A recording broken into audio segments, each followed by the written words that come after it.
If you can't accommodate my sister, we're getting a divorce.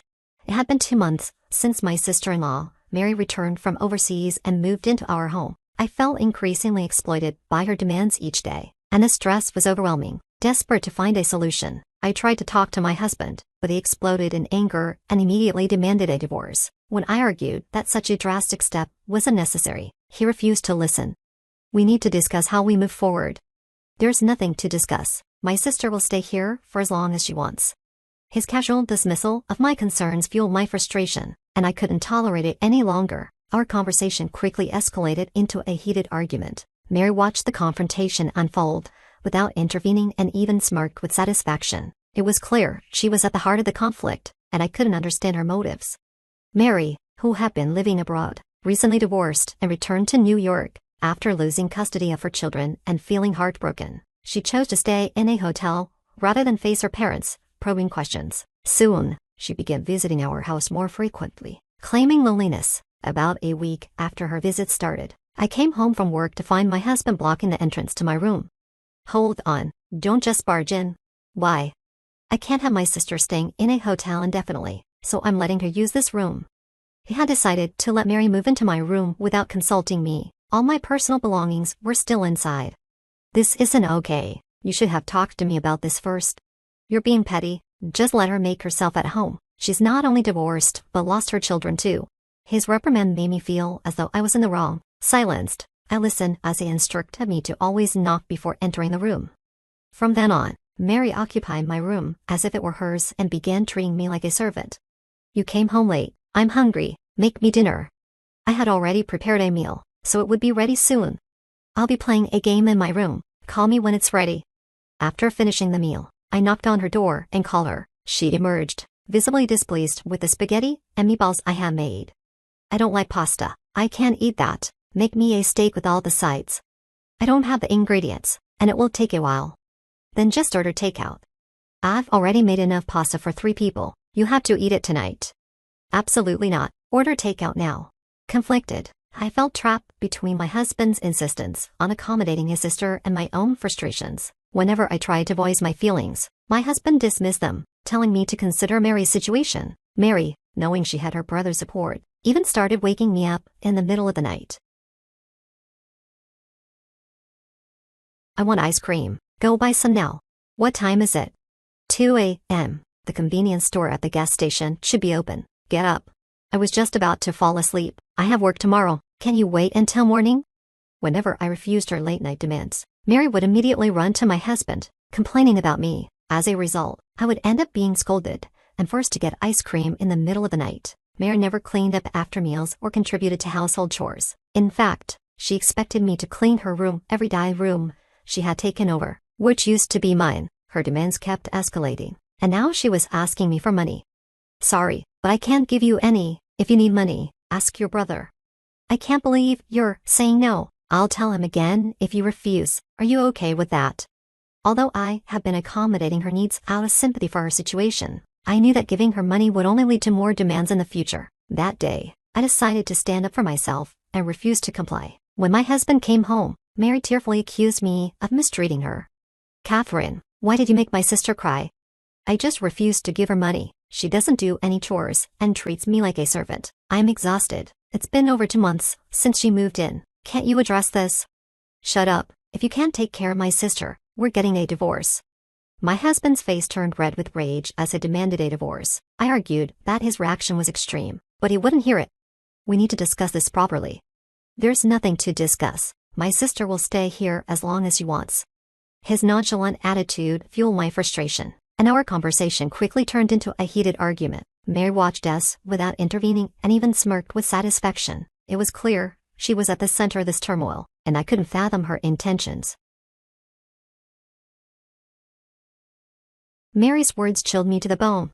I'm going to make you regret this. I'm Catherine, 27 years old, and I'm trapped in a cycle of manipulation by my sister-in-law. My parents divorced when I was young due to my father's infidelity. My mother raised me as a single parent until she passed away from breast cancer when I was 19. Since then, despite having friends, I've always carried a deep sense of loneliness from not having a family. It was during this time of solitude that I met my husband, Bob. We became a couple 3 years ago after a year of dating. While the initial excitement of marriage has waned, I valued having a family. However, recently, Bob lost interest in his job, quit, and now works part-time 3 days a week. On top of that, my sister-in-law Mary has entered our lives. Mary, who was already married and living abroad when Bob and I tied the knot, was pregnant with her first child and couldn't attend our wedding. We never had the chance to meet due to the distance. I had only heard from my mother-in-law that Mary was a kind and considerate person, so her current behavior left me completely baffled and distressed. Her actions have only grown worse. The next day, when I came home from work, Mary was grinning, clutching a stack of cash that seemed far too large to have come from Bob. "Mary, where did you get all that money?" "I sold some bags and jewelry I found in the bedroom." "Wait, you mean my room? Where else would they be?" Panicking, I rushed to my room and opened the closet, only to find that my mother's heirloom bags and jewelry were gone. Mary's laughter echoed through the house as she watched me emerge from the room in a state of shock. "Why did you sell my things?" "Because you wouldn't give me any allowance. Those were family heirlooms from my mother." "Well, you obviously didn't need them." "That's not the point. Where did you sell them? I need to know now." "Relax. I sold them at Super Thrift Shop, but I doubt you'll be able to get them back." I rushed to the thrift shop, hoping to retrieve my heirlooms. Since Mary had sold them just today, they should still be in the shop's inventory. However, I was met with an unwelcome surprise. The store had a strict policy. Items could only be returned to the seller unless there was proof of theft. Without evidence, there was nothing I could do. I knew about this rule, but in my panic, I had overlooked it. Defeated, I trudged home, fueled by a burning desire for revenge against my sister-in-law. I vowed to get to the bottom of this, starting by cleaning my room. A week had passed, and I was still under the thumb of my demanding sister-in-law, enduring Bob's anger in the process. The moment for a decisive confrontation had arrived. As usual, Mary treated me like a servant, and my patience was wearing thin. That evening, an argument erupted with Bob. "Are you threatening me with divorce again? If you don't start treating Mary better, I might have to." Bob seemed to think that by threatening divorce, I would simply back down and obey. His arrogance was palpable, and Mary stood by his side, smirking. Just then, the doorbell rang. I answered to find my mother-in-law standing there. "Long time no see, Catherine. May I come in?" "I'm glad you're here. Please, come in." "Mom, what brings you here?" Seeing his mother, Bob's expression darkened. Mary, instead of being pleased about the visit, remained expressionless. Why is she acting this way when her mother is visiting? I wondered aloud. "Oh, I didn't realize you had a guest," my mother-in-law remarked, noticing Mary. "What do you mean? Isn't she your daughter?" I asked. "Stop joking. Mary just had her second child. She recently sent me some photos." My mother-in-law pulled out her phone and showed me a picture of the real Mary, who was still happily married and living abroad. The woman in front of us was clearly not the person in the photo. As the imposter tried to leave the room flustered, my mother-in-law firmly stopped her. "Who are you?" "I am a friend." "Yes, she's my friend." Their panicked expressions gave away the lie. I decided it was time to reveal the truth. "So you're not Mary after all." I suspected something was off. "You must be Bob's mistress." "What are you talking about? That's nonsense." I refused to let them deceive us any longer. I pulled out my laptop and showed my mother-in-law a video. I had some footage of the woman and Bob getting county in our living room. Bob tried to grab the laptop to stop her from seeing it, but I stepped in to prevent him. "What is this?" "You better have a good explanation." Bob was at a loss for words, so I took over. "Bob has been allowing this woman, who he claimed was Mary, to stay with us for over 2 months. He did it out of pity because she was going through a divorce and had lost custody of her child. On top of that, this woman sold my mother's heirlooms at a thrift shop without my permission." The video clearly showed the woman looking pleased as she talked about the money she made from selling my mother's heirlooms, even suggesting to Bob that they go out and enjoy themselves with the money. How could she do something so awful? So what happened to the heirlooms? They can only be returned to the person who sold them, so they're currently at the thrift shop. Turning to the woman, who was now visibly uncomfortable, I asked, "You're Megan Foster, aren't you?" "No, you're mistaken. Don't make false accusations." "Do you have any evidence to support your claim?" "It's pointless to pretend otherwise. You might not know, but I'm actually the manager of Super Thrift Shop." "Huh, I didn't see you there." "I wasn't at the shop when my mother's heirlooms were sold. I was attending a meeting at headquarters. As the shop manager, I was able to check the age of the person who sold the items. That's how I realized the woman wasn't my sister-in-law. Without solid proof, I was worried she might come up with excuses, so I devised a plan. My mother-in-law had been wanting to see a performance by her favorite artist, so I bought tickets for her. I asked her to pick up the tickets and invited her to stay the night at our house, so she wouldn't have to travel back. She was thrilled, completely unaware of the situation, and that's how we ended up here. I'm sorry for not telling you the truth sooner. It's okay, I understand how difficult this must be for you. By the way, how did you get the footage? I didn't want my belongings sold without my permission again, so I set up hidden cameras disguised as light bulbs in my room. I had a vague suspicion that she might be involved with Bob, but I never imagined it would be like this. The footage clearly showed them being intimate while I was away. It was shocking at first, and given the constant arguments Bob and I were having, I had been considering ending things, but seeing your husband cheat is still incredibly hard. Catherine, Mom, I was manipulated by this woman.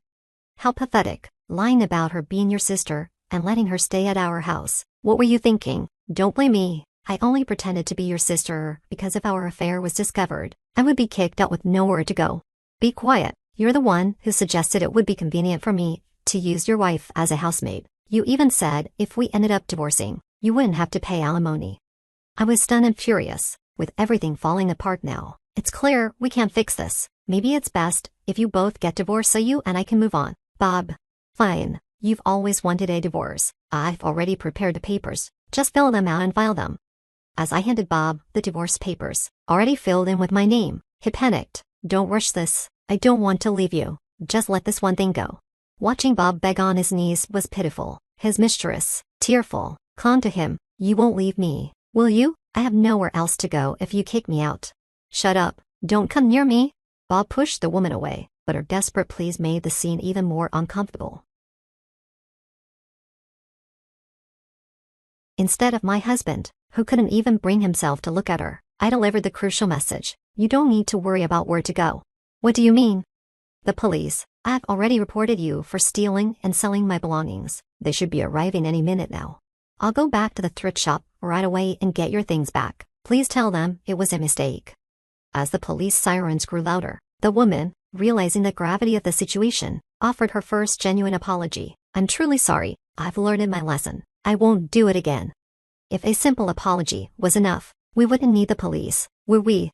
I directed the officers to the woman responsible for stealing and selling my belongings. She was soon taken into custody. Meanwhile, Bob, who had been blankly watching the scene unfold, began to plead once more. Don't leave me. Your salary is much higher than mine. If you abandon me, I won't be able to survive. You understand that, right? You don't need to live a lavish lifestyle. Besides, you should be working more than just 3 days a week. Either way, you'll have to work harder to pay me alimony. I'll pay the alimony, but can we avoid a divorce somehow? No chance. My decision is final. Sign the divorce papers now. Under my firm insistence and my mother-in-law's urging, Bob reluctantly signed the divorce papers. Regarding the alimony, can we deduct it from our asset division? We don't have any shared assets, but you do have a decent amount of savings. My savings were from before we married, so they aren't part of the split. In fact, I've been covering most of our living expenses since we got married, so I'm actually in the red. My husband went pale upon hearing this, but we ignored his reaction and proceeded to evict him from the house. After dealing with this ordeal, a sense of melancholy lingered. That evening, my mother-in-law and I shared drinks and had a heartfelt conversation. My mother's heirloom bags and jewelry were eventually returned, with proof of theft. The divorce was finalized quickly, and I demanded $20,000 in alimony from both Bob and his mistress. Bob was disowned by his in-laws and broke up with his mistress, who was released from jail. As they continued to argue, my mother-in-law, concerned about me being alone, reached out to me regularly. This incident had only strengthened our bond. 3 years later, I stood in a chapel in a wedding dress, holding hands with the man who had eagerly awaited my arrival. As we exchanged vows to love each other for eternity, tears of happiness streamed down my cheeks.